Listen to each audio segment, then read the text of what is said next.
드디어 오늘은 갈라디아서 강해를 여러분들과 짧게 보려고 합니다. 그래서 줌인을 해서 우리가 어떻게 하면 하나님의 말씀을 우리 삶이랑 잘 연결할 수 있을까? 또한 성경을 어떻게 하면 잘 우리가 이해할 수 있을까를 매번 집중하면서 보면 좋겠습니다. 우선 우리가 줌인 갈라디아를 하기 전에 줌인 신약을 먼저 해보도록 하겠습니다. 여러분들 성경 읽기 쉬우나요? 1월달이 되게 되면 우리는 매번 결단을 하죠. 성경을 꼭 읽독을 하겠다라고 하지만 4월이 지나고 5월이 지나면 참 다시 결단합니다. 다시 읽겠다라고 하면서 매번 실패하는 내 자신을 발견하기도 하죠. 왜냐하면 생각보다 성경이 쉬운 것 같은데 읽다 보면 참 어려운 단어들도 많이 나오고요. 이걸 어떻게 해석할 것인가에 대한 굉장히 좀 어려운 것을 우리가 직면하기도 하죠. 주민 신약을 보게 되면 보통 이렇게 여러분들이 좀 봤을 겁니다. 이게 전통적으로 이렇게 신약을 좀 보자라고 해서 위에 거 보시게 되면 이런 구조로서 봅니다. 어떻게 나누냐면 먼저 복음서로서 한 책으로 보고 그 다음에 액트, 그래서 사도행전을 그 다음에 읽고 그 다음에 바울서신을 쭉 읽게 됩니다. 그죠? 바울서신도 굉장히 너무 많아서 어떻게 읽어야 될지 모르겠죠. 그래서 바울서신을 좀 묶어서 보기도 하고 그 다음에 일간서신을 또 따로 읽기도 합니다. 그 다음 맨 마지막에 보는 게 어떤 거죠? 요한계시록이죠. 그래서 신약은 참 쉬워서 다 읽어봤다, 몇 번 읽어봤다 하시는 분 계시나요? 네. 그런데 이게 왜 어디서부터 어려냐면 마태복음까지는 재밌어요. 막 읽다가 마가복음도 재밌습니다. 근데 누가복음 또 읽으려고 하면 반복되는 것 같고 뭔가 사건이 뭔가 조금 헷갈리기도 하고 복잡하기도 하고 이 사건인가 저 사건인가 헷갈리기도 하고 요한복음 가다 보면 분명히 누가복음의 마지막 사건인 것 같은데 왜 처음에 나오지? 하면서 혼란을 경험하기도 했을 것입니다. 그죠? 경험 안 하면 더 이상한 거예요. 경험을 해봤어야 돼요. 경험을 안 해봤다라는 것은 성경을 요한복음까지 읽어보지 못했다라는 거죠. 그러니까 여러분들 그냥 고개 끄덕끄덕거리면 내가 성경 읽어봤구나 라고 제가 이해할 수 있어요. 여러분들 그런 경험 해봤죠? 네. 다 경험해봤을 거예요. 그래서 이 성경을 조금 쉽게 저도 고민 많이 했어요. 성도님들에게 어떻게 하면 성경을 쉽게 읽을 수 있을까 해서 이렇게 읽지 말고 이용이표 이용이가 가르치는 가장 쉽게 성경 읽을 수 있는 방법을 바꿔봤어요. 주민에서 이렇게 읽으면 여러분들 좀 더 쉽게 읽을 수 있습니다. 이거는 이용이가 쓴 책에서 제가 발췌한 거예요. 보게 되면 먼저 여러분들은 누가복음과 사도행전만 먼저 읽어보시면 돼요. 이게 저자별로 제가 나눈 거거든요. 어떤 거 읽으면 된다고요? 누가복음과 사도행전을 주민에서 읽어보면 됩니다. 그래서 누가복음 읽을 때 함께 읽으면 좋은 책들이 바로 마태복음과 마가복음을 읽으면 돼요. 왜 이렇게 했냐면 우리가 모든 것을 이해하려고 하기 때문에 그래요. 그런데 모든 것을 이해할 필요가 없어요. 예수님이 어떻게 사셨는지 사건적으로만 정리해보시고 예수님의 제자들은 어떻게 또한 살았는지 그것만 사건적으로 정리해보면 신약이 이해되는 거예요. 그런데 이것도 이해하고 저것도 이해하고 저것도 이해하려고 하다 보니까 굉장히 컨퓨즈한 거죠. 복잡하기 때문에. 그래서 쉽게 누가복음과 사도행전을 읽으면서 누가복음을 읽으면서 마태복음과 마가복음을 같이 읽으시면 좋겠고요. 사도행전을 읽으면서 사도행전은 딱 2명만 기억하면 돼요. 누구요? 베드로와 그 다음에 누구요? 바울. 베드로가 어떻게 사역했는지 바울이 어떻게 사역했는지 그 정도만 이해해도 여러분들은 거의 이해가 됩니다. 그래서 바울이 사역했었던 내용들이 13장 이후부터 마지막 장까지 쭉 나와요. 그래서 바울서신은 다 이해할 필요 없고 1차 선교여행이 끝나고 나서 바울이 쓴 책이 갈라디아서예요. 2차 선교여행이 끝나고 나서 쓴 책이 뭐예요? 저기 나오죠. 데살로니가 전후서. 3차 선교여행이 끝나고 나서 쓴 책이 뭐예요? 고린도 전후서. 그 다음에 또 하나 로마서. 그 다음에 로마에 가서 쓴 책이 뭐예요? 바로 에베소서, 골로새서, 빌레몬서, 빌립보서 등등. 또 개인 서신도 있는데 그건 뺀 거예요. 이렇게 읽게 되면 굉장히 입체적으로 성경을 읽을 수가 있습니다. 그리고 요한서신은 따로 보세요. 요한복음, 요한 1, 2, 3서, 요한계시록을 같이 읽으면 그의 문체로서 여러분들이 이해하기 쉽습니다. 마지막은 일반 서신을 묶어서 보시면 돼요. 히브리서, 야고보서, 베드로전서, 유다서. 이렇게 읽으면 신약은 끝난다. 쉽죠?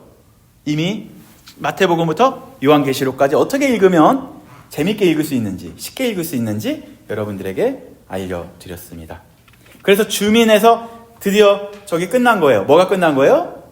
주민, 신약 부분이 끝났습니다. 그러면 이 중에서 우리가 조금 더 주민을 가까이 가서 보고 싶은 게 뭐냐면 누가복음과 사도행전을 잠깐 볼 텐데, 누가복음은 뭐냐면 따라해 볼까요? 예루살렘까지를 이야기하고 있습니다. 뭐라고요? 예루살렘까지를 이야기하고 있고요. 사도행전은 예루살렘부터를 이야기하고 있어요. 뭐라고요? 예루살렘부터를 이야기하고 있다라는 거죠. 누가복음을 주임을 하게 되면 예루살렘까지라는 것은 무엇을 이야기하고 있냐면, 따라해 볼까요? 십자가와 부활까지를 이야기하고 있습니다. 아멘. 예수님께서 십자가와 부활까지를 설명하고 있는 게 바로 누가복음이에요. 그럼 사도행전은 무엇부터 시작을 할까요? 십자가와 부활부터 시작이 되겠죠. 그 십자가와 부활이 누구에게까지 연결된 거예요? 우리까지 오게 된 거죠. 그렇게 해서 주면을 해서 이미 누가복음과 사도행전이 끝났습니다. 그래서 여러분들과 나누고 싶은 것은, 신약에 와서는 갈라디아서가 끝나면 또 구약으로 가겠죠. 출애굽기 쪽 보다가 다시 돌아오면 여러분들과 어떤 걸 볼까요? 데살로니가 전후서를 보면 되겠죠. 그죠? 또 구약에 갔다가 돌아와서는 고린도 전후서, 로마서, 이런 형태로서 하나씩 정복해 볼까 생각을 해 보았습니다. 그래서 사도행전, 오늘 갈라디아서를 보기 전에 사도행전을 보게 되면 바울서신이 이해가 되는데요. 오늘 딱 2분 만에 여러분들이 사도행전 모든 것을 이해할 수 있도록 제가 알려드릴게요. 예, 이게 설교 시간인데 강의가 되면 안 되는데, 그래도 잠깐만 봐야 오늘 갈라디아서가 이해가 됩니다. 우선 다음 사진 하나 볼까요? 다음 사진을 보게 되면 이렇게 나와 있습니다. 사도행전 1장 8절 여러분들 외우셨죠? 오직 성령이 너희에게 임하시면 너희가 권능을 받고 어디와 어디까지 이르러 내 증인이 되리라 라고 말씀하셨죠? 예루살렘과 온 유대와 사마리아와 땅끝까지 이르러 내 증인이 되리라. 그죠? 그게 1장 8절을 펼쳐놓은 게 사도행전 전체예요. 어디요? 예루살렘에서에 대한 내용이 1장부터 7장까지 나오죠. 그죠? 그 다음에 예루살렘과 온 유대에 대한 내용이 8장부터 12장까지 나옵니다. 그 다음에 땅끝까지, 이제 땅끝이 어디로부터 시작을 하냐면 안디옥으로부터 시작을 하는데요. 이제 사도행전 13장부터 마지막 장까지 그 바울의 1차, 2차, 3차 여행으로 끝나게 되는 게 사도행전 내용이에요. 어디로부터 시작을 했다고요? 예루살렘부터 어디까지? 땅끝까지. 하나만 더 클릭해 볼까요? 하나만 더 클릭하면 이렇게 나와 있어요. 아니, 그 뒤로 해야 돼요. 그래서 1차 선교 여행은 어디로 갔냐면, 하나 클릭했던 게 이 동그라미, 여기가 갈라디아 지역입니다. 그래서 이쪽 지역 중심으로 바울이 사역을 했고요. 두 번째, 하나 더 클릭하게 되면 바로 제가 잘못했네요. 하나만 더 클릭해 주세요. 네, 2차 선교 여행은 유럽 쪽, 이쪽 지역이 2차 선교 여행이고, 3차 선교 여행이 소아시아와 그 지역이 마지막 사역이고요. 그 다음에 마지막 4차 선교 여행이라고 불릴 수 있는 게 저쪽 끝에 보이지 않는 로마에 가서 바울이 마지막 사역을 합니다. 그래서 오늘 주민에서 보고 싶은 것은 어디라고요? 1차 선교 여행 때 바울이 어떻게 사역했는지에 대한 내용을 여러분들과 함께 보려고 볼 것입니다. 1차 선교 여행에 아까 봤다시피 1차 선교 여행이 끝나고 나서 바울이 쓴 책이 뭐라고요? 갈라디아서예요. 뭐라고요? 갈라디아 지역의 1차 선교 여행이 끝나고 나서 쓴 책이 바로 갈라디아서입니다. 그렇다면 바울이 제일 먼저 쓴 책이 뭐예요? 갈라디아서가 제일 먼저 쓴 책이겠죠. 그래서 가장 마음을 다해서 쓴 책이 갈라디아서 책이죠. 그런데 오늘 갈라디아 1장을 보게 되면 이렇게 나와 있습니다. 우리 1장 1절 말씀을 한번 다 같이 읽어보도록 하겠습니다. 1장 1절 밑에도 있지만 여기 잘했습니다. 다 같이 한번 읽어보도록 할게요. 시작.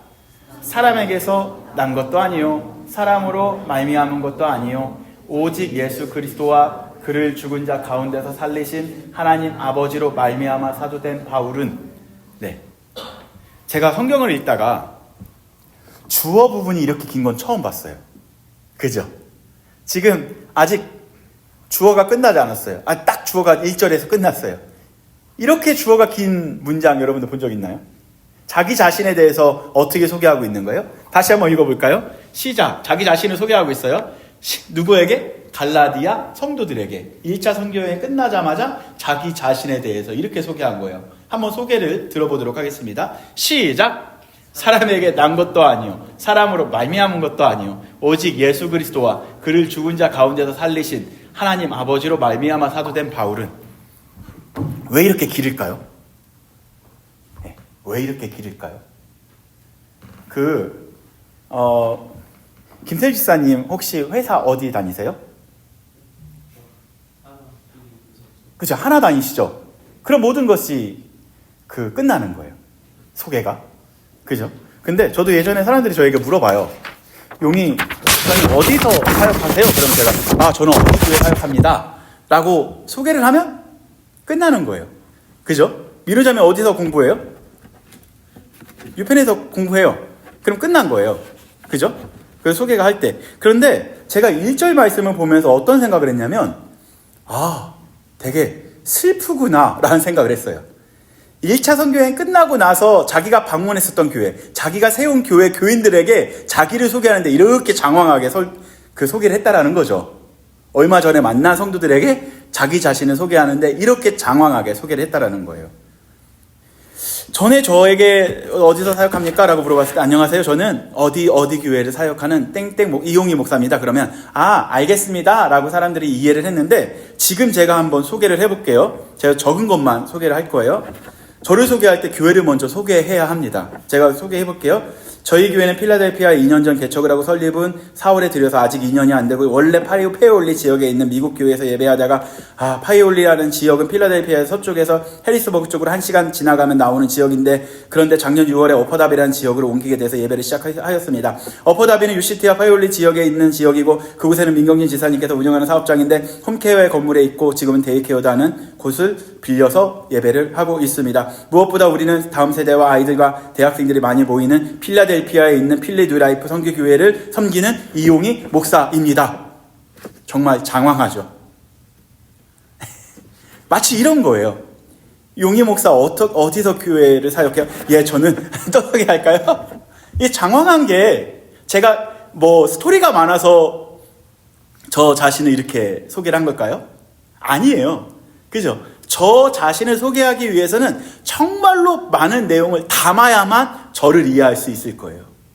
그러면 바울이 가장 사랑했고 가장 마음 담아서 세웠었던 갈라디아 교회의 성도들에게 자기 자신, 나 바울이야가 아니라 자기 자신을 이렇게 장황하게 소개하고 있다는 것은 이건 어떠한 표현일까요?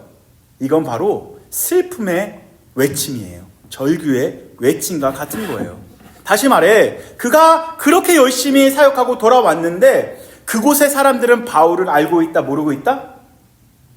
알고는 있지만 오해하고 있다라는 거죠. 나 바울이야. 너희들 복음을 위해서 살아야지라고 얘기하면 끝나는 건데 나 바울은 이렇게 장황하게 소개를 하고 있다라는 거죠. 그래서 사람들은 심플하고 담백하게 자기 소개를 할 수 있는 곳을 가려고 열심히 노력하고 있는 거 아닌가요? 그죠? 한화하면 사람들 다 알아요. 거기 어딘데? 라고 질문하는 사람 없을걸요? 그죠? 네. 그래서 사람들은 열심히 공부하고 열심히 노력하는 이유는 자기 자신을 가장 담백하고 심플하게 소개하려고 열심히 발버둥치고 노력하는 부분도 있다라는 거죠. 아닌가요? 아닌가요? 네.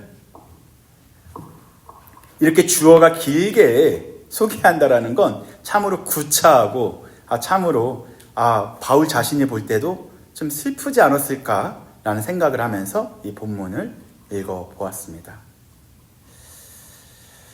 사실 갈라디아 교인과 바로 이 바울은 모르는 사이가 아니었던 거죠. 그 교회를 누가 세우는 거라고요? 바울이 세운 거예요. 얼마 전에. 어디요? 갈라디아에 있는 교회. 사진 하나만 더 보여드릴까요? 그가 어떻게 얼마나 마음 담아서 선교했는지 제가 하나만 더 보여드릴게요. 원래 바울이 파송받아서 안디옥 교회에서 파송받았었던 첫 번째 갔었던 교회가 안디옥에서 실루기아를 지나서 살라미, 그러니까 키프루스라는 지역에서 사역을 감당을 합니다. 이곳에서 복음을 전파하다가 육지로 걸어와서 바보라는 지역에서, 그런 바보 아니에요. 도시가 바보예요. 그 바보에서 배를 타고 어디로 가냐면 아탈리아라는 지역으로 올라가요.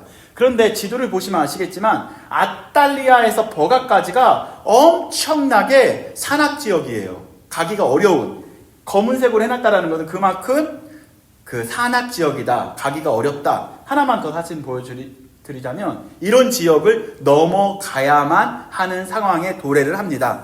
그래서 그와 함께 선교 사역을 했었던 한 사람이 나 더 이상 못 가요 하고서 자기 자신을 그냥 포기합니다. 마가라는 사람이에요. 그래서 그 사람은 그냥 자기가 원래 했었던 지역으로 돌아가게 됩니다.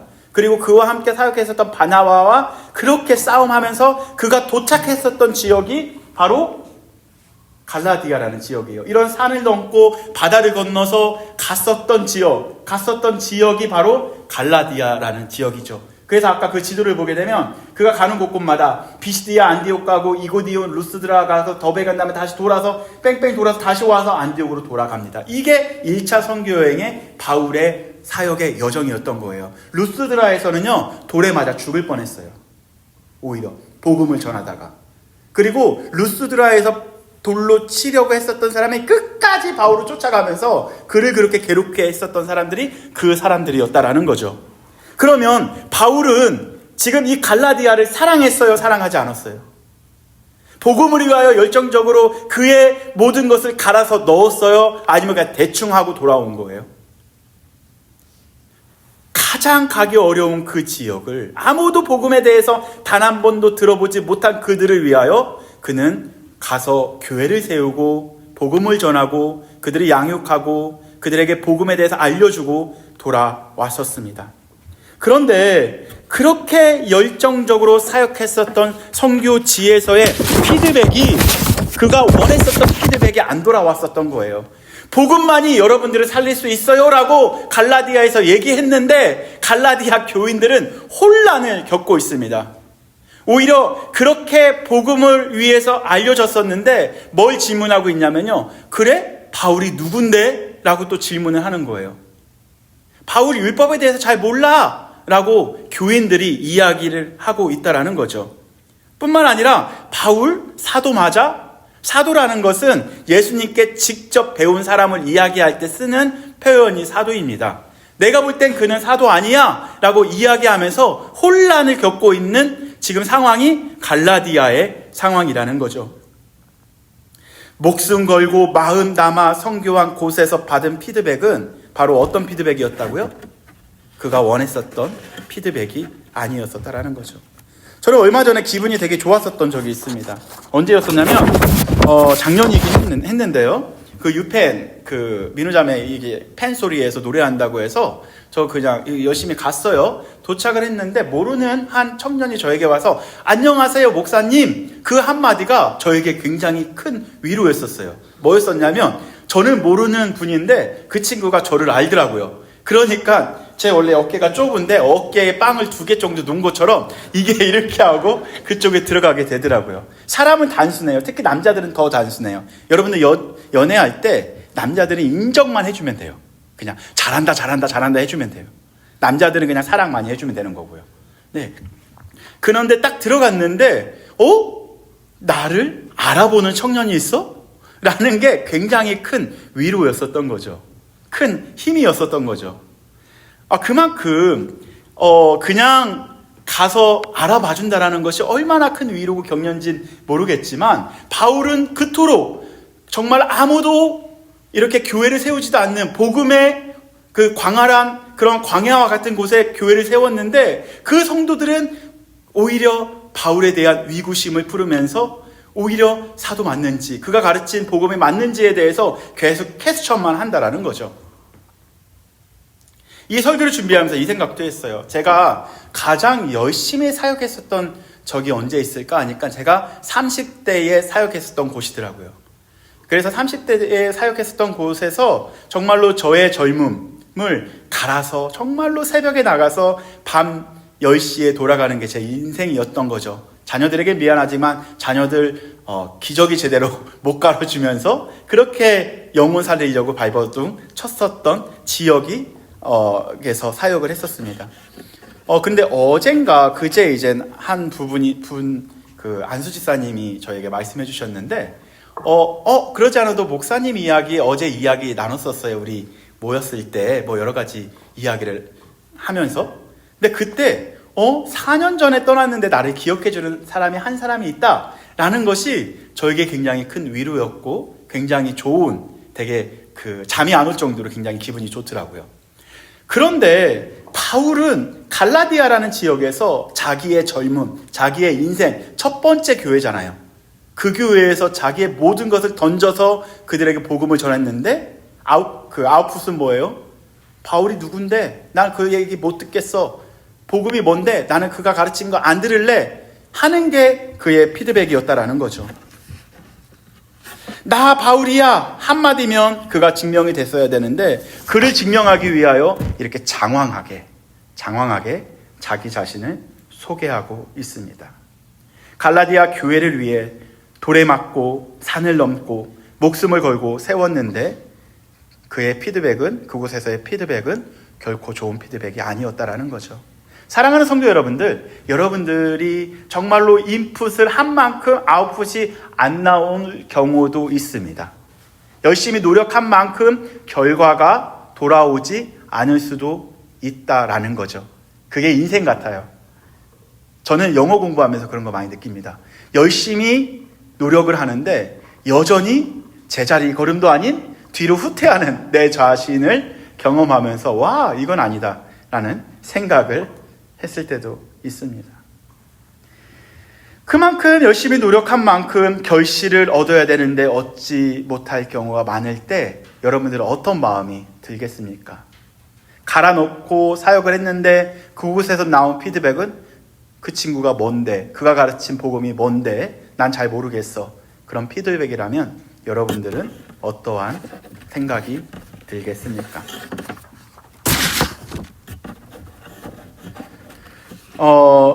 현실은 투자한 만큼 돌아오지 않을 수도 있고요. 복음을 심었다고 반드시 복음으로 열매가 맺어지지 않을 수 있다는 것을 여러분들 기억하면 좋겠습니다. 이젠 주민에서 본문으로 들어가 보도록 하겠습니다. 그러나 중요한 사실은 갈라디아 사람들이 그가 열심히 사랑하고 열정적으로 복음을 가르쳤었던 그 사람들이 바울을 사도로 인정하지 않았다라는 거죠. 그렇게 인정하지 않았더라도 그에게는 확신이 있었어요. 어떤 확신이었을까요? 나는 사도가 맞다. 그리고 그 복음이 참 복음이다 라는 확신이 누구에게 있었던 거예요? 바울에게 있었던 거예요. 그가 열심히 노력했었던 것만큼의 반응은 아니었지만 그러나 그에게는 확신이 흔들리지 않았습니다. 왜 그랬냐면요, 그가 이렇게 고백합니다.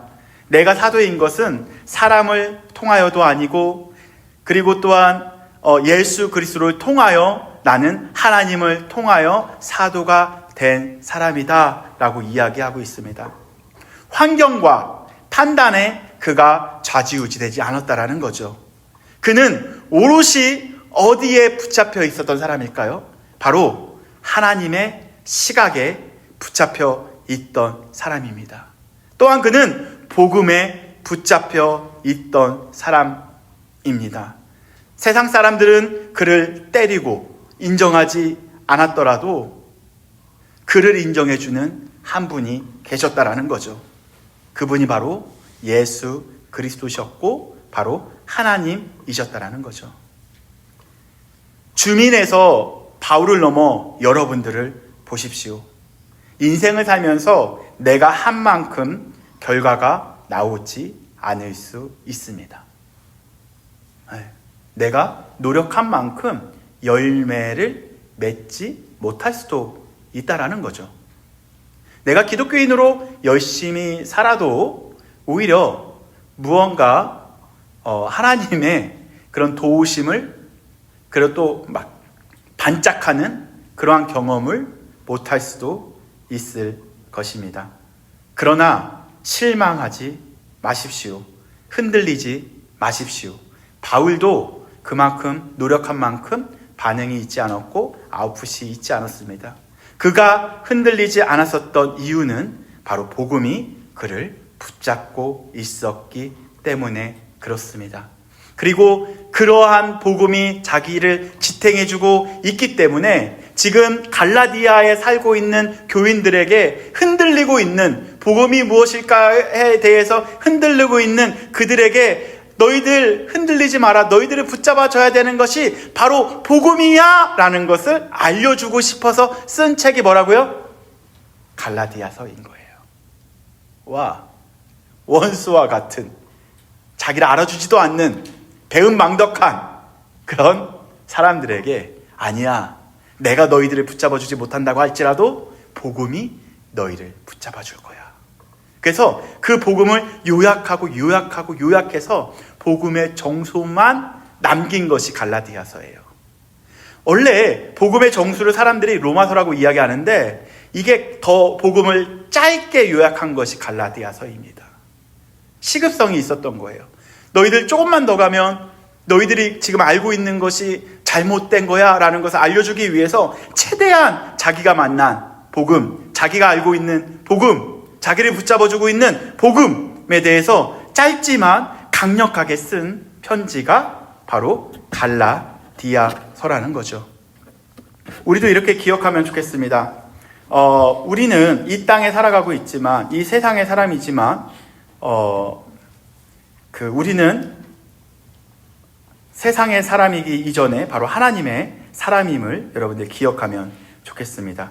그리고 우리는 필라델피아 사람이지만, 필라델피아 살아가고 있지만 사실 우리는 하나님 나라의 사람임을 항상 기억하며 살아가야 합니다. 이제는 한번 제가 정리 한번 해보고 싶습니다.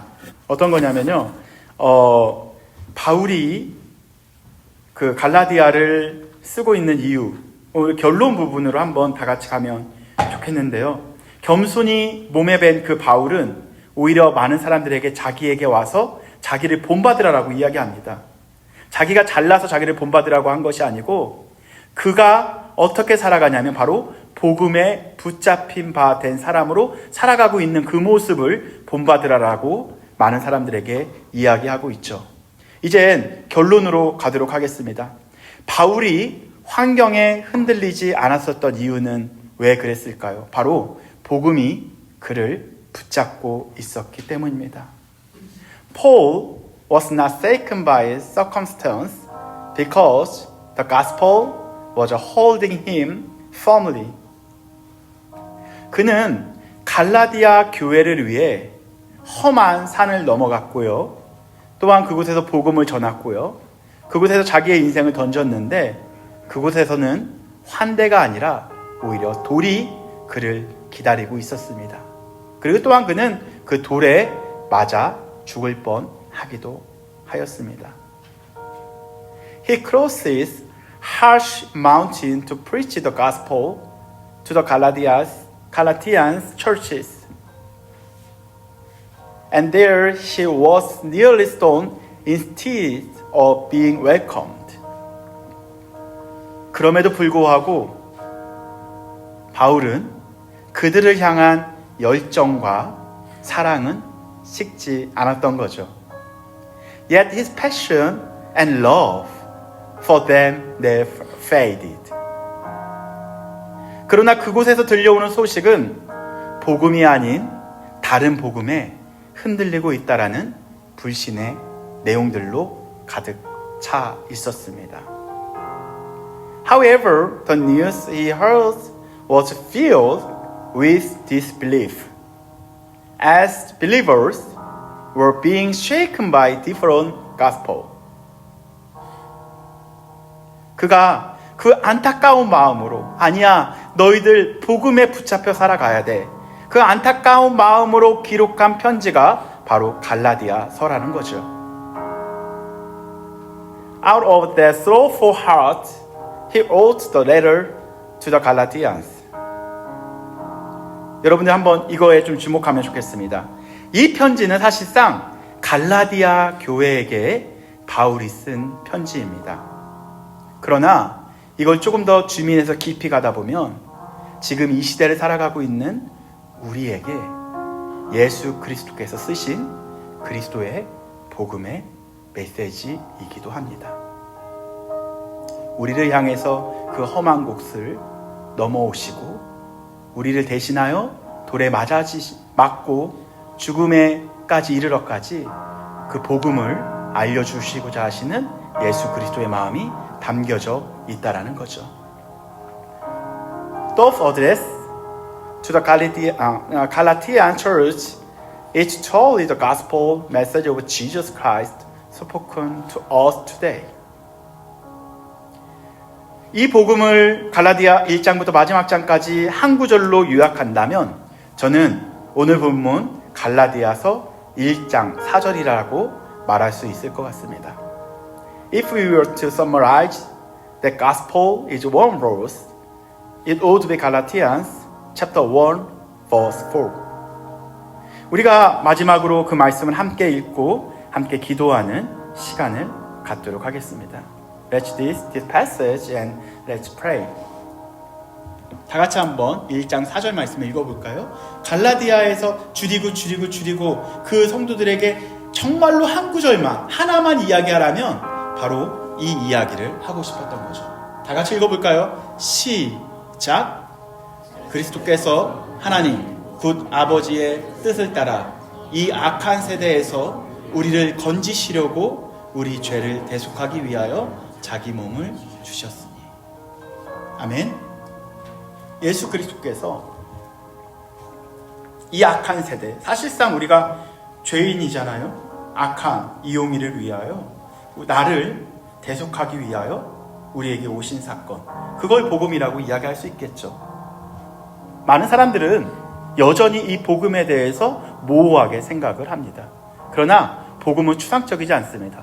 굉장히 명료하고 구체적이고 굉장히 확실합니다. 그래서 이 갈라디아 강해를 통해서 그 복음의 정수를 우리가 알아내는 우리의 믿음의 여정이 되기를 소망합니다.